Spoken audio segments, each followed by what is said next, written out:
Tentang asam basa. Apa sih asam basa? Ada beberapa ahli kimia yang bikin definisi ya. Yang pertama adalah si Arrhenius. Kata Arrhenius, asam itu setiap zat yang punya H, maka dia disebut asam. Sedangkan kalau ada OH itu disebut basa ya. Jadi kalau ada H2SO4, HCl, HBr itu semua asam. Kalau belakangnya ada OH, NaOH, MgOH 2 kali ya, CaOH 2 kali, nah itu basa. Tapi kemudian pengertian asam basa ini diperluas oleh yang namanya Bronsted-Lowry. Kalau Bronsted-Lowry dia lihat dari sisi H+ ya. Setiap zat yang menjadi donor H+ atau yang memberikan H+ kepada orang lain, kepada zat lain, maka dia disebut asam gitu ya. Dan kalau ada zat yang menjadi akseptor atau menerima H+, dia adalah basa. Jadi kalau misalkan ada reaksi ini H3PO4 tambah H2O, hasilnya H2PO4. Artinya si H3PO4 ini kan memberikan H pada H2O ya. Makanya dia berkurang langsung H-nya di sini jadi H2PO4. Yang H2O hanya bertambah, maka H3PO4 ini disebut asam ya. Nah, ada yang namanya pasangan asam basa konjugasi.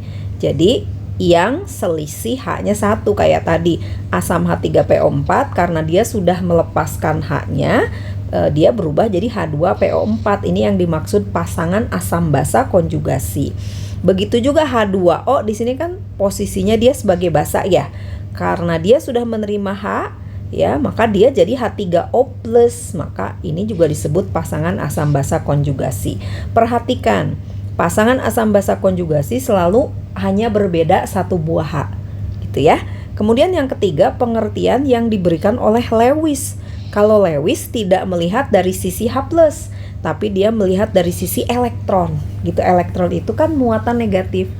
Jadi kalau ada suatu zat yang memberi elektron, maka dia disebut basa. Sebenarnya tidak beda ya pengertiannya dengan yang atas, tapi ini memperluas aja.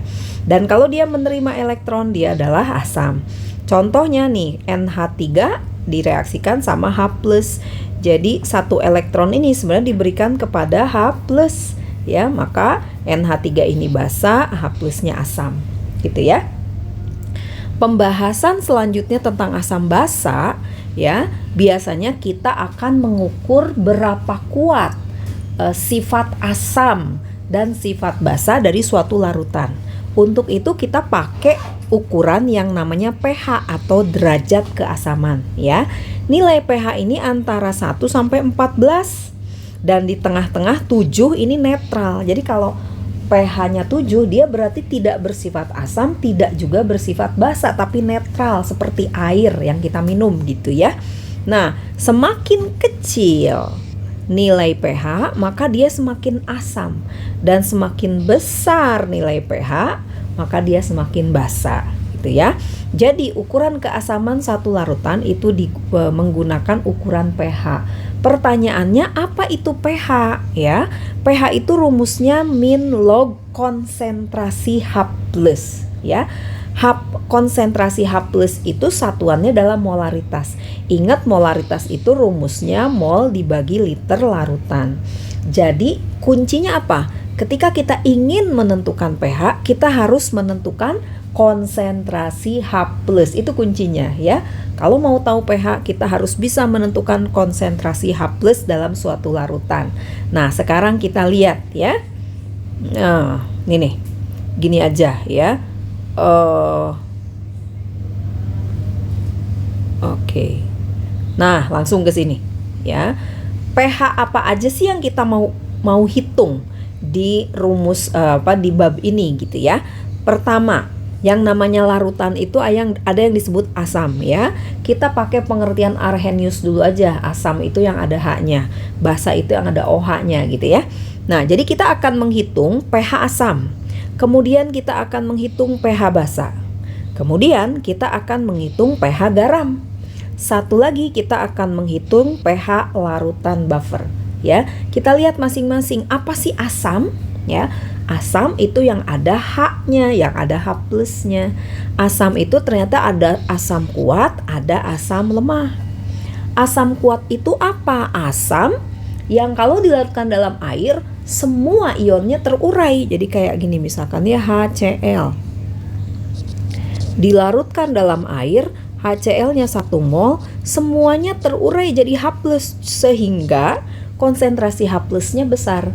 Ketika konsentrasi H plusnya besar, maka pH-nya kecil gitu ya. Jadi ini asam kuat. Ketika H plusnya banyak, dia asam kuat, maka pH-nya kecil ya.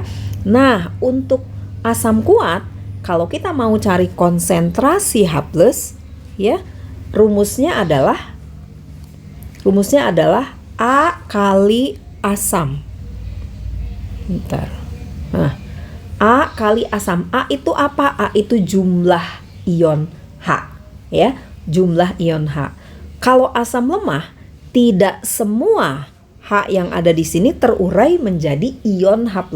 Sehingga kalau mau cari asam lemah, konsentrasi H plusnya pakai rumus ini, akar Ka kali asam, ya. Mirip dengan asam, kita punya ada basa kuat, ada basa lemah, ya. Cara mencari konsentrasi OH-, ini bukan H+, karena basa itu mengandung OH-, ya. OH- basa kuat adalah B kali basa. B itu apa? Jumlah OH-nya dalam satu larutan, ya. Kalau basa lemah, nyarinya akar Kb kali basa. Contohnya nih di atas ya, kita lihat contohnya. Nih asam kuat nih. Nah, asam kuat nih. HCl 0,1 molar. Berapa pH-nya? Kita cari rumus asam kuat kan gini. H plus sama dengan A kali M. A itu jumlah H. Jumlah H pada HCl itu cuma 1 ya. Jadi ini 1 kali konsentrasinya 10 pangkat min 1. Jadi H plusnya 10 pangkat min 1. Kalau udah dapet H plus, nyari pH gampang. Tinggal masukin rumus min log konsentrasi H plus ya. Ini masukin ke sini pH-nya 1. Kalau asamnya asam. Oh ini masih asam kuat. Cuma di sini lihat H-nya di sini ada 2 ya. Jadi ketika masukin rumus ini A-nya 2. 2 kali 0,05 0,1 ya, maka pH-nya 1 gitu ya. Ini lihat konsentrasinya lebih kecil dari tadi HCl, tapi pH-nya sama karena H-nya ada 2. Gitu ya. Kalau asam lemah gimana? Ini rumusnya tadi akar Ka kali molaritas. Contoh asam lemah, misalkan larutan CH3COOH 0,1 molar, Ka itu tetapan ionisasi, pH-nya berapa? Karena ini asam lemah. Kalau ada Ka-nya berarti dia asam lemah ya, karena tidak semua terurai gitu. Tidak semua H-nya terurai menjadi ion H+. Ya. Rumus konsentrasinya gimana? Ini rumusnya. Kita masukin Ka-nya 10 pangkat min 5, molaritasnya 10 pangkat min 1, berarti dapat akar 10 pangkat min 6, berarti konsentrasi H plusnya 10 pangkat min 3. Maka pH-nya masukin rumus pH, ya, maka dapat pH-nya 3 gitu ya. Nah, kalau basa gimana? Kalau basa, dia mengandung OH-, ya. Jadi contoh misalkan berapa pH larutan NaOH 0,01 molar. Kalau nggak ada tetapan berarti dia basa kuat, ya. Maka cari OH- adalah B kali M. B itu apa? B itu jumlah OH ya. Jumlah OH di NaOH cuman ada 1 kali molaritas 10 pangkat min 2. Maka konsentrasi OH-nya 10 pangkat min 2. Maka cari P-nya gimana? Nah, hati-hati ini nggak bisa langsung pH. Kalau pH itu kan derajat dilihat dari konsentrasi H+. Kalau OH, ini POH dulu ya.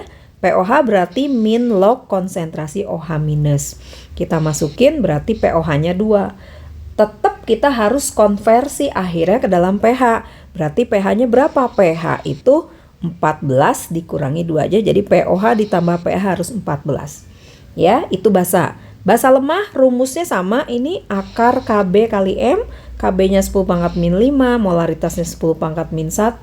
Dapat 10 pangkat min 3. Ingat ini OH. Ini konsentrasi OH-. Maka hasilnya adalah POH ya. POH masukin ke sini berarti 3. Hati-hati kita harus cari pH. pH adalah 14 dikurangi 3 jadi 11. Gitu ya. Itu cara mencari pH asam kuat, asam lemah basa kuat, basa lemah ya. Lalu yang ketiga, kita akan cari tahu gimana cara menghitung pH garam. Pertanyaan pertama gini, garam itu apa? Garam itu hasil reaksi asam sama basa ya. Jadi kalau misalkan gini nih, HCl ini kan asam ya, sama NaOH ini basa ya. Nah, apa yang terjadi kalau direaksikan? Kalau direaksikan, Cl ini akan bereaksi dengan Na menghasilkan NaCl. H sama OH jadi air, maka yang NaCl inilah yang disebut dengan garam ya. Nah, jadi garam adalah hasil reaksi asam dan basa ya. Garam berarti ada berapa macam? Kenapa? Karena asam sama basa itu ada asam basa kuat atau asam basa lemah gitu ya. Jadi kalau misalkan asam kuat ditambah direaksikan dengan basa kuat, maka yang terjadi adalah garam yang netral ya. Kalau garam netral pH-nya berapa? pH-nya 7. Tapi ada kalanya garam itu dibuat dari asam kuat dan basa lemah. Si asamnya lebih kuat nih, si basanya kan kalah lemah, maka garam yang dihasilkan adalah garam asam. Garam yang bersifat asam. Maka rumusnya gimana? Untuk garam asam, karena dia garam asam ini H+ ya. Asam identik dengan H+ ya. H+ sama dengan akar KW per KB. Karena basanya lemah, dia punya KB, punya tetapan, dikali konsentrasi garam ya. Jadi kalau garam asam, H+ sama dengan akar KW per KB kali konsentrasi garam. Ada kalanya garam dibuat dari asam lemah dan basa kuat. Yang kuatnya basa, jadi dia garam basa. Kalau garam basa rumusnya OH- ya, basa identik dengan OH-. OH- sama dengan akar KW per Ka kali garam. Gitu ya, itu garam ya. Contohnya garam yang mana? Contohnya gini. Ya, nah. Contohnya, kita membuat 100 ml larutan 0,1 molar HCl direaksikan dengan 100 ml larutan 0,1 molar NaOH nih. Jadi HCl ditambah NaOH ya. HCl itu apa? HCl itu asam kuat. NaOH ini basa kuat ya. HCl-nya 100 ml 0,1 molar. Berarti berapa mol? Ingat, setiap reaksi kimia kita harus ubah ke dalam mol ya. Mol itu adalah volume dikali molaritas, berarti ini 10. Tapi karena ini mililiter, 10 milimol ya. NaOH-nya 100 ml 0,1 molar berarti 10 milimol ya. Ini kan di awal reaksi ya. Yang bereaksinya berapa banyak dari masing-masing 10 mol ini? Kita lihat koefisien ya. Koefisien HCl kan 1 ya, depannya nggak ada angkanya. NaOH juga 1. Berarti yang bereaksi itu perbandingannya 1:1. Karena ini juga awalnya adanya 1:1, maka semuanya bereaksi nih. Jadi HCl yang bereaksi 10, NaOH yang bereaksi 10, NaCl yang dihasilkan juga 10 karena koefisiennya 1:1 ya di sini ya. H2O yang dihasilkan 10. Jadi di akhir reaksi, ingat perhitungan pH, kita melihatnya di akhir reaksi zatnya apa ya. Di akhir reaksi si HCl ini kan di awalnya 10, bereaksi 10, otomatis habis, betul ya? Semuanya berubah jadi NaCl. NaOH juga sama, habis. Berarti di akhir reaksi cuma ada NaCl sama H2O. NaCl itu apa? NaCl adalah garam yang terbuat dari asam kuat dan basa kuat, berarti dia garam netral. Kalau garam netral pH-nya berapa tadi? 7, nggak usah dihitung lagi. Gitu ya. Nah, sekarang gimana kalau contohnya yang lain? Oke, nih contoh. Ada HCl direaksikan dengan NH4OH. Ya, masing-masing 100 ml 0,1 molar berarti molnya berapa? Harus cari mol 10 dikaliin ya. NH4OH juga sama nih, 10. Ya. HCl itu asam kuat, NH4OH basa lemah. Yang bereaksi berapa banyak? Lihat koefisien reaksi. Koefisien reaksinya 1:1. Berarti kalau ini awalnya 10 sama 10, oh berarti dua-duanya habis bereaksi. NH4Cl yang dihasilkan 10, H2O yang dihasilkan 10 ya. Maka di akhir reaksi HCl-nya habis, NH4OH-nya habis, NH4Cl-nya 10, H2O 10. Berarti di akhir reaksi ada zat apa nih? NH4Cl. Lalu kalau kita disuruh cari pH-nya, maka cari pH NH4Cl. NH4Cl banyaknya berapa? 10 milimol. Volumenya berapa? Volumenya kita lihat dari sini ya. Volume kan tidak berubah. Ini 100 mili, ini 100 mili. Jadi volumenya 200 ml. Apakah NH4Cl? NH4Cl adalah garam yang terbuat dari basa lemah dan asam kuat. Maka dia adalah garam asam. Kalau garam asam tadi di atas rumusnya gimana? H+ sama dengan akar KW per KB kali konsentrasi garam ya. KW-nya 10 pangkat min 14. Ini 10 pangkat min 5. Garamnya, ingat konsentrasi itu mol dibagi liter ya, mol dibagi volume. Karena sama-sama mili nggak apa-apa nih, jadi 10 bagi 200. Maka kita dapat hasilnya. Konsentrasi H+-nya segini ya, atau konsentrasi H+-nya ini. Lalu pH-nya berapa? pH adalah min log konsentrasi H+. Ini masuk ke pelajaran log ya. Kalau log 5 kali 10 pangkat min 6 akar 3, ininya aja yang keluar 6. Berarti 6 plus log 5 akar 2. Gitu cara mencari garam asam. Ya. Contoh yang lain. Oke. Nah, bisa terjadi, yang terjadi adalah garam basa. Garam basa itu sama seperti ini. Per reaksinya habis, yang tersisa tinggal garamnya gitu ya. Tinggal dilihat garamnya garam asam atau garam basa. Oke. Yang keempat yang kita mau cari adalah pH buffer. Apa itu buffer? Buffer itu campuran. Ingat ya, buffer itu campuran. Ya, campuran asam lemah dengan garamnya dari basa kuat. Itu disebut buffer asam. Contoh, CH3COOH ini asam lemah. Ya, dicampur dengan CH3CONA ini garam. Tapi garam ini ya, anionnya sama nih, CH3COO, terbuat dari Na. Na ini basa kuat. Itu disebut buffer. Ya. Kalau buffer asam rumusnya gimana? Rumusnya H+ sama dengan Ka kali asam per garam. Ada juga buffer basa. Buffer basa itu campuran basa lemah dengan garamnya dari asam kuat. Ini harus dikasih garis bawah nih, dari asam kuat ya. Contoh, NH4OH itu basa lemah. Ya. Kalau dicampur dengan NH4Cl ini garam, tapi garam ini NH4-nya sama ini ya. Nah, ini harus sama. Terbuat dari asam kuat. Cl itu dari HCl, asam kuat, maka dia disebut buffer basa. Rumusnya gimana buffer basa? OH- sama dengan Kb kali basa per garam. Contoh soalnya kayak gini, buffer. Buffer, nah ini ya. 100 ml HCl direaksikan dengan 200 ml NH4OH. Ini asam tambah garam, tambah basa. Hasilnya garam NH4Cl tambah air, ya. HCl-nya 100 ml, 0,1 molar berarti berapa mol? 10 milimol. NH4OH-nya 200 ml, 0,1 molar berarti 20 milimol. Ya, yang mana yang bereaksi? Berapa yang bereaksi? Kita lihat. Koefisiennya kan 1:1 ya. Artinya kalau HCl-nya 10 yang bereaksi, NH4OH-nya berapa? Perbandingannya 1:1, 10 juga, ya. Lalu 10-nya gimana? Bersisa di sini. Gitu, ya. NH4Cl yang dihasilkan berapa? Karena koefisiennya juga 1, 10. H2O 10. Maka di akhir reaksi HCl-nya habis. NH4OH-nya masih sisa 10. NH4Cl ada 10 milimol. Jadi ketika kita disuruh cari pH larutan, kita lihat dari hasil akhir. Di hasil reaksi ada zat apa? Ternyata di hasil reaksi itu ada campuran.